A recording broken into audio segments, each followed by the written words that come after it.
Hey, Steve Ree, Product to Profits, module number 6. For me, this is the most important module and where I really had the most fun when I've been marketing my various products through my marketing and business career.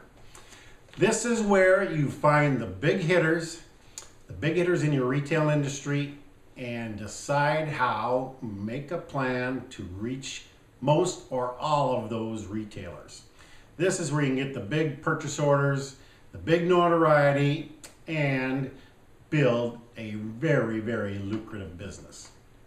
First thing I recommend, target your first 10 to 25 retailers that you would like to be involved with.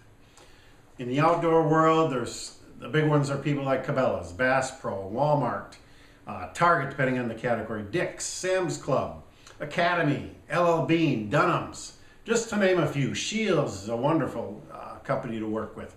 Target those, find out what you need on the details, where the corporate headquarters are, the buyers for your category. It takes a little digging, but develop a plan to reach one or all of your 20 to 25 retail targets. Make sure, it's very important, make sure you have a time frame. So, month number 1 from your start. Now this is after the first 5 modules are pretty much done. You've got your product, you've got some samples, you've got some pricing. Make sure you are ready to go after the big guys. Month number 1, you've picked your 10 to 20 targets, set your time frame. The first several weeks you're going to gather the data you need, the information, make your initial contacts. Find out the best buyer for your category, the assistant buyer if there is one. Find out the best way you might be able to reach them, whether it's by phone or it's letter. Sometimes a regular letter or even a FedEx letter is the best way to reach someone and get their attention.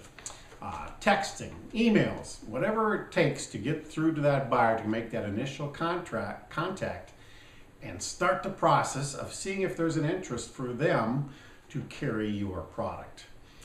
If it's a very new product, that can be difficult. Sometimes they don't even know that they really do want your product. However, that's where the diligence and persistence just needs to dig into your persona and make sure that you make every effort to get them into your sales cycle. So set the time frame, what you're going to do the first month, the first 3 months, and the first 6 months. Remember, on the big buyers, if you were selling them a fall category product, such as hunting, you are going to be starting probably late fall or the first of the year for that calendar year. So in other words, if they may put it on their shelves in August, you definitely are in contact with them January 1st, and quite possibly, depending on the retailer, before that, possibly the 4th quarter of the year before. So allow that buying cycle time, because they need decision-making time. Then if they do decide to carry your product and how big they're going to go into it, of course they need to get it in their whole system. They need to get in their distribution centers at a certain time, say possibly in June, so it gets to their retail locations, their stores in August, so that the displays can be set up well before the time that the actual season comes about. So in other words, in Minnesota here, bow hunting starts in September. If you're selling a bow hunting related product, they're going to want to have that product in the store by the end of July so they can get it set on their shelves and get some interest peaked from their customers well before the actual bow hunting season. So keep that in mind. A big thing, especially when you're starting out, is the budget. Decide what you think you can afford.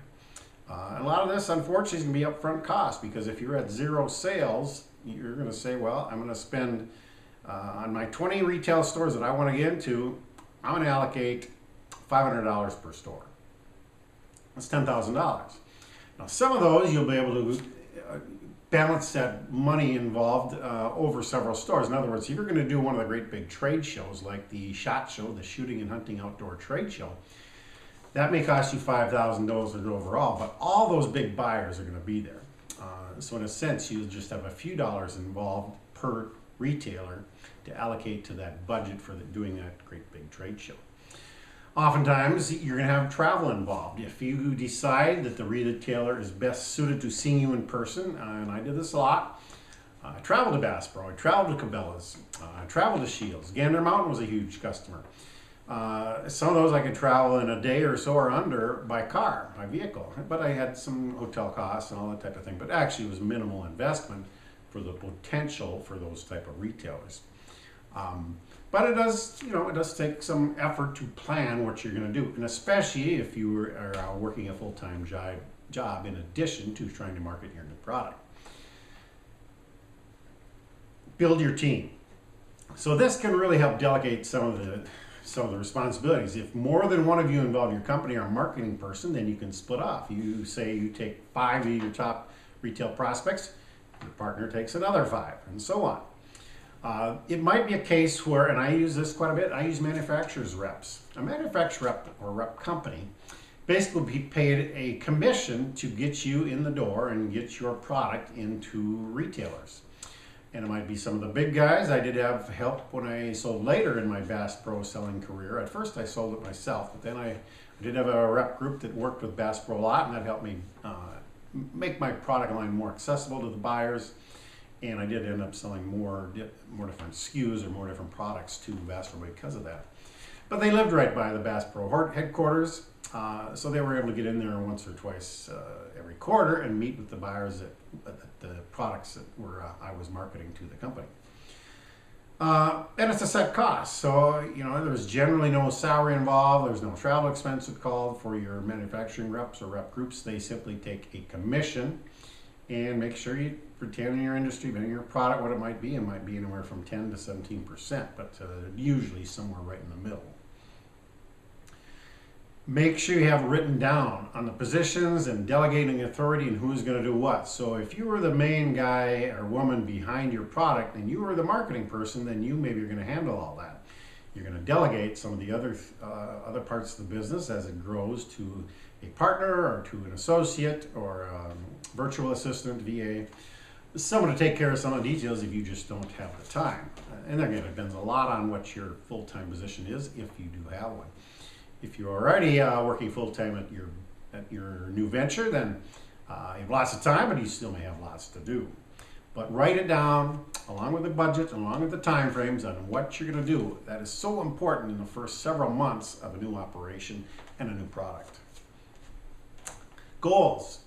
What are your sales goals? You might want to do it both in units, which I recommend, particularly if it's a 1 to 10 product line, as far as different product variations in the product line, and of course dollars.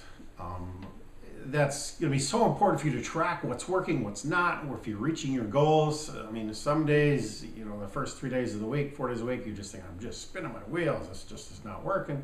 And then all of a sudden Friday comes and a few things click together, you make some sales, you make some appointments, and you feel much better about yourself. But every day, every week, track what you've been doing, what you're working on, what works and what doesn't.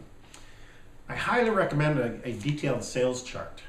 So let's say you are trying to work with Walmart, for example. They have a huge category in sporting goods related items. So on that chart, you would keep track of your first contact, the date of that, how you contacted, get the information. So if they have an email address that they like, a text, some buyers like texting. Certainly all the contact information along with phone numbers, the assistant buyers, all that information, then date every time you make a contact or have a contact with them on what happened, and in that little blurb that you write down or put in your computer, make sure you say, now I want to contact them again 2 weeks later, and this should be by this method. I'm a huge proponent nowadays of using US mail or FedEx. It makes such an impact because so many people get so few pieces of mail that when they do, it can make an impact, and especially if you use something like lumpy mail. So a lumpy mail is when there's something in the envelope more than just a piece of paper. So in other words, it really stands out, whether it's a box, a big envelope, whatever it is. Send something to that buyer that grabs their attention. Now, of course, if it's a small product, you may just be sending the product. You may not want to do that if it's let's say a full-size deer hunting blind that's quite heavy and quite large. You're not going to just ship them one. Might irritate the buyers, and it'd cost you a fortune without making sure that it might be a good decision on your part. Let's talk about the tools in a few minutes. In other words, your marketing tools. This day and age, you don't need to print thousands and thousands of brochures, in my opinion, and catalogs like was done 25 years ago. However, I highly recommend you having a brochure, even if it's a one-page full color sheet that you can either print or, more importantly, be able to send digitally. I do this a lot for some of my clients. I will have one created that I have a few printed, so if I am in a situation where I want to hand out a few, or possibly the owners want to hand out, or I still do with some of my own products, I have a small supply of printed brochures on very, very good quality glossy paper generally that I can hand out. But mostly I want to be able to send it out digitally so that they can be attached to a letter. That client prospect can open it up as an attachment and take a look at it right on the convenience of their laptop or their computer. Very important. When you are making your digital produced products and printed products, make sure that you carry the same theme. So as you're doing this and you have business cards, and business cards still very important, have that front side of the business card very glossy, very high quality paper, and make sure it matches the theme of your other printed materials. So all your sell sheets, all your brochures, everything should match the same theme. Your logo, of course, be on everything. Let me tell you, I got a lot of things developed now. As much as I like to use local talent, graphic artist talent, sometimes it just seems to be quite expensive, and sometimes it's a time issue. The agency or the freelance artist I might use locally says, well, I'm backed up for 2 weeks, and too often for me that's just not acceptable. I use a website company, a website called Fiverr, Fiberr. They have graphic artists, especially all over the world, and so often they will tell you, in fact almost all of them will say, I can do this project for this many dollars, usually inexpensive, $15 to $25 for what I do, and I can do it in 24 hours or 48 hours, and excuse me, and they do. And they don't particularly care whether it's a US holiday, they don't care if it's a weekend. If they can't do it, they'll just say they're backed up. But you'll find someone who can do, especially in that type of digital graphic artist design projects, who would do it efficiently and quickly for a very reasonable amount. I use PayPal to pay for it. I just have some dollars set aside in my Fiverr account. It's really an easy way to get things created. I send them the pictures, I send them the text that I need, and most of them will give you 2 or 3 redesigns, sometimes unlimited, and you can get it created just exactly the way you want. If it's something you want to have some choice, like for the last product I did a logo design for, I had 2 or 3 artists do logo options for me, and I selected the one I liked the best for this particular project I was working on. Very, very efficient. As you grow, and possibly you may need to do this earlier because of your other work situations, is to hire a sales manager. And as I mentioned before, the sales reps and the sales rep groups. But sales manager, if that's not your forte, that might be something you need to hire out at an early time.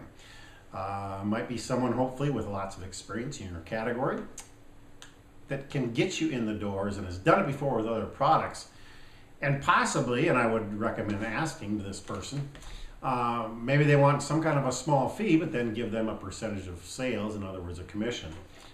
And certainly it might be a little higher, but in a sense, if they can take a lot of that sales load, and if it's not something you enjoy or are good at, it might be a hugely profitable investment for you to have that given to someone who you know and trust, and who has a time frame. Let's say it's a 6-month project to get your product in the door with as many retailers as you can, to get your company kickstarted. Now, I've talked about a lot on the big retailers. Every region is also going to have a fair amount of mid-size retailer players. In other words, they might have 4 to 6 stores, maybe up to 10 stores. And for me, let's say living here in the Midwest, I may not have heard of them if they have 6 stores in Oregon. However, if you live in that area, that part of the US, you've heard of that type of a retailer, certainly make every attempt to get in the door with them. Often they can be a little easier to deal with. Maybe the eventual volume won't be there, but they can be really, really good to work with. get you some nice volume and some order sizes that you can handle, and get you a nice customer base. Let's say if you do that 10 or 15 times with regional retailers around the country, that could be some really good sales volume, both in dollars and in quantity of your product. Let's talk about the overall advertising and marketing plan budget. Hopefully in the beginning, you shouldn't have to spend a lot on pure advertising. When I say pure advertising, in other words, periodical ads, banner ads on websites, a type of thing where you actually have to outlay costs up front to get the advertising. I think at first you need to use more guerrilla marketing, in a sense using those marketing dollars, those ad dollars spent on getting in the door with the various buyers, setting up your different brochures and that type of thing, but without actually spending a ton of money on ads where you're actually taking the risk before you really see if there's a demand there for your product. Certainly that might be something to look at down the road, but not in your initial stages of product development and product marketing development. However, in this day and age, I believe that trade shows can still be a huge advantage for a new product marketing person, because that way you can show your product, like I mentioned the SHOT Show earlier in this module. You can have your product on display and have thousands of potential buyers who walk by your booth. Now you may or may not grab your attention, and there's an expense there, but for a few days investment of time, you can be in front of just a whole lot of individuals who may be able to buy your product for their company, but also they may give you some feedback, not just the people who are buyers, but someone who's been in the business a long time still may go to the show, and he or she could walk by your booth and see your product and have an idea that you even thought about. Steve, you could use this product for this. Have you ever thought about that? No, I hadn't, but thank you. So there's a great advantage being out and about and exposing your product and yourself to lots and lots of people in a short amount of time. Also, it's all, when you meet someone at the shows, you may have an opportunity to meet with that person either before the show or after the show, more in a one-on-one situation. Really have a nice discussion. It's also a great way to meet manufacturers, reps, people in the business who can help influence others, even though they're not the direct buyers. Today's world offers you marketing using social media. Huge advantage from when I was a young businessman, where it was zero. Using YouTube, for example, if your product is a product where you can demonstrate it and really make an impact and influence on people, huge advantage to use it. Create your YouTube channel. They're rather easy. They're free. You can use your iPhone or your camera on any kind of phone to create really some pretty decent videos. You can either find someone to help you edit it, or it's not that difficult to edit yourself if you need to. And in today's world, the homemade videos seem to be working the best. You don't need to hire a professional necessarily, especially on the front end, to get some quality YouTube videos out there to help promote your product. Most of you are going to create a website right up front. Nowadays, that can be a very inexpensive task as well.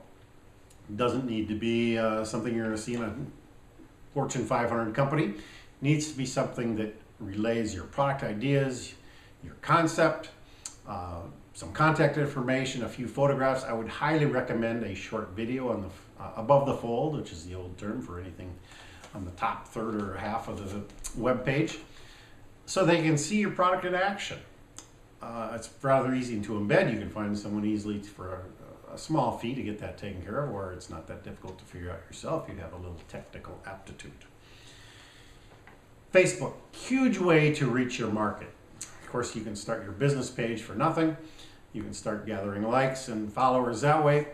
And for a few pennies per view, most of the time, depending on the category, you can start to gather steam for your product just by targeting people who have an interest in your product line.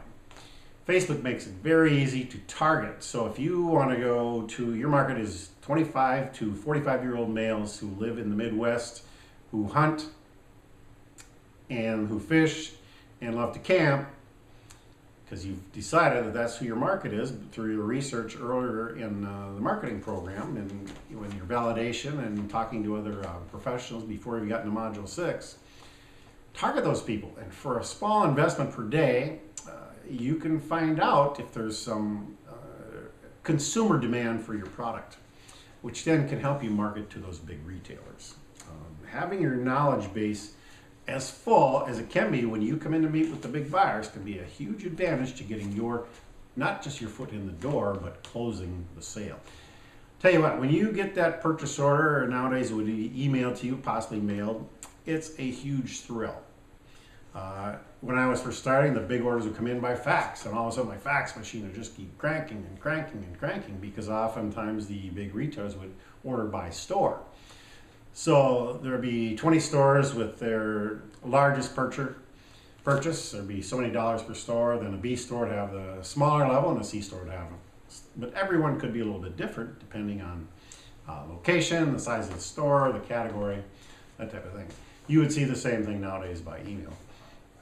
And it's a thrill. And of course, when you look at that bottom number and it's 6 figures or more, that's really, really a thrill, because if you've done your homework right and done your your pricing right, you know you're going to make some money. Of course, you do have to fulfill that. So you might have a big project ahead of you, but that's a good thing. That's why you're here. A few other things to talk about as far as getting your product noticed. Publicity. I think sometimes nowadays people forget about publicity. Newspapers used to be a great way, because every town had a newspaper. You could submit some information and often they would run it. That type of opportunity is pretty much past. However, radio stations are certainly there. With my Shad Quack product, as you probably heard in my earlier modules, when I developed it, I sent a couple samples to the biggest talk show morning show in Minneapolis, St. Paul. And the DJ, who was a huge fisherman, read it twice on Morning Drive.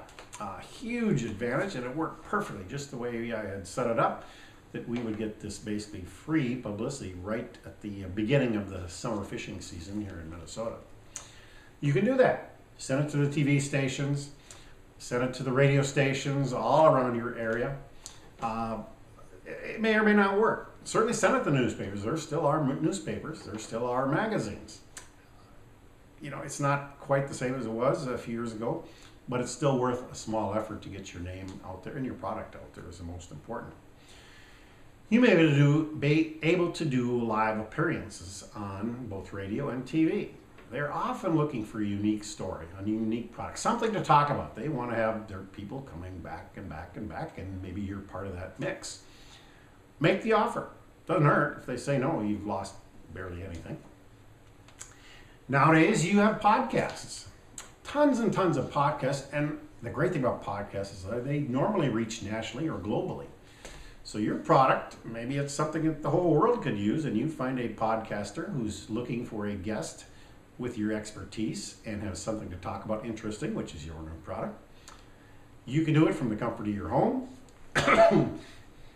They have a nice chat with you. You might fill up 30 of their 55 minutes, and you get basically the free advertising, in a sense, is what it is, free publicity.